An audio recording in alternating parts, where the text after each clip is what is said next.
You're watching Animated Evil. Hello, mate. Hello and welcome to the wonderful world of Game Pass with me, Animated Evil. My series where I play games from Game Pass, and I'm going to talk about it. With that said, we're still on the letter A, and we have this week got 3 games to have a look at. Game number 1 is, of course, Alan Wake's American Nightmare. Now, when this was released back on the 360, everybody was hoping it was going to be the sequel to the amazing Alan Wake. Although it was done by the same developers, Remedy, it feels more of a cash cow rather than a true sequel.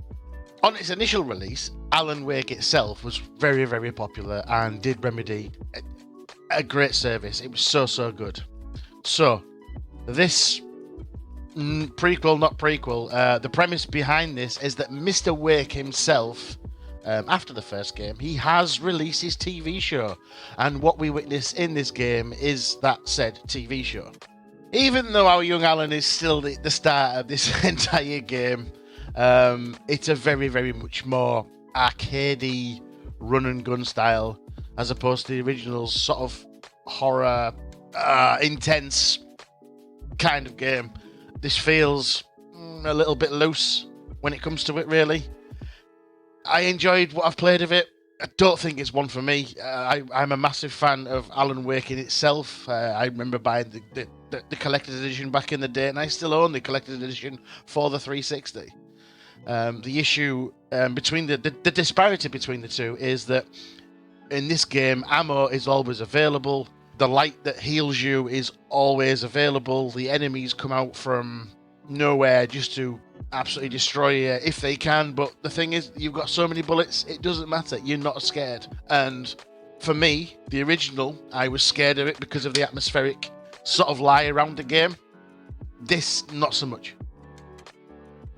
The story in itself is not a bad one. Like I said, it's a TV show where the Alan Wake has written. I'm not going to ruin anything because obviously this is a no spoiler show. It's okay. Graphically, it's worth remembering that this was released in 2012. That was a long time ago, 10 years in the making, and graphically it doesn't hold up compared to the original game, which probably does hold up. This was just a case of, let's get another game out there as soon as possible because right now Alan Wake is popular. So the question comes down to then is, should you play it on Game Pass? Well, that's a difficult decision for me to make. If you're a fan of the original and you like the atmospheric feel, probably not, because it doesn't do the fans any service whatsoever. For me, this is worth skipping completely. Although not a bad game in essence, it's not a great game either. With Alan Wake done then, let's move on to our second game. It is another 360 title, unfortunately, but we're going alphabetically, so why not, right? And we are talking about the one, the only, Alice, The Madness Returns. Again, continuing with the third-person view. Again, an older title. This time was released a little bit before Alan Wake, 2011. I have to admit, this does come as a surprisingly good platformer that reminded me of the classic game Pandemonium that came out back in the day, which I absolutely loved. There is lots and lots of 3D platforming to be had, and the developers really went with the word madness. Not the world, but the word madness comes into play in every aspect within this game. So, what is it? Okay, obviously Alice is taken from C.S. Lewis's Alice in Wonderland story. It is a very dark spin on how Alice's mind works within real time, within her delusions. It is also the sequel to American McGee's Alice, which is released in 2000. This is a very good platformer. If you've not played it already, I highly suggest you do. We find early on, and I mean at the very beginning, so this is not going to be a spoiler. The Wonderland that Alice visits is a hallucination. Alice goes back and forth from Wonderland to the real world now and then. The set of weapons and skills Alice possesses will be... The weapons can be upgraded. The skills you'll learn as you go along. All this gameplay you see is still Chapter 1. Chapter 2 really does open up into, my god, a world of craziness. Of course, I don't want to show you this because it would sort of give you what happened in Chapter 1 away. Your weapons can be upgraded within the pause menu with collectibles. The collectibles being teeth that you collect from your enemies. Yes, teeth, I said this. My only misgivings of this game, I suppose, it's a little bit dark. The recordings do show it darker than it actually is. It is bright and colourful in points, but dark in others. But definitely worth a play.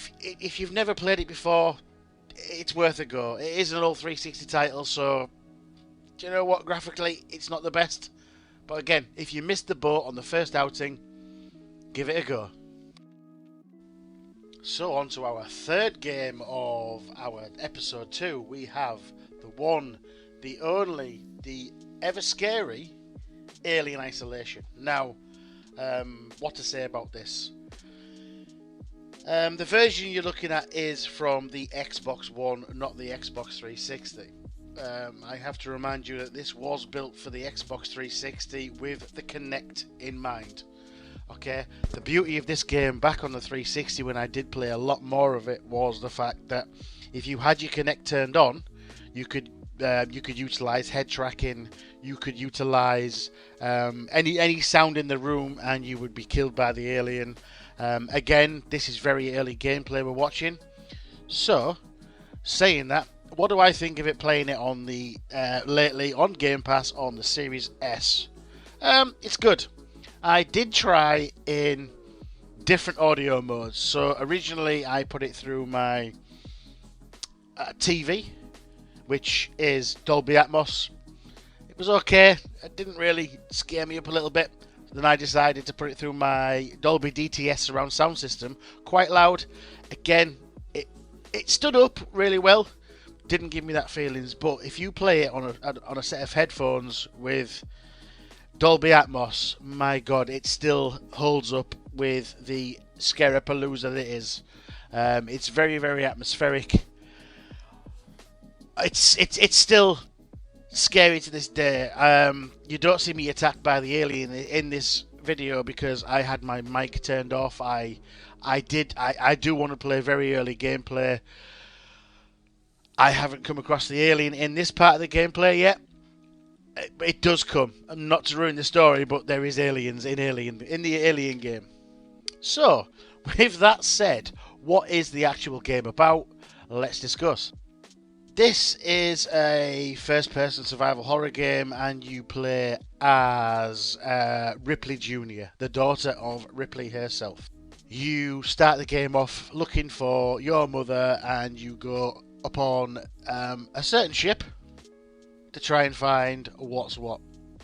Quite quickly you find that this is a mistake. Again, I am not going to tell you the story, just that a little bit from the instance. You get that from the cutscene right at the very beginning, so that is not a spoiler, okay?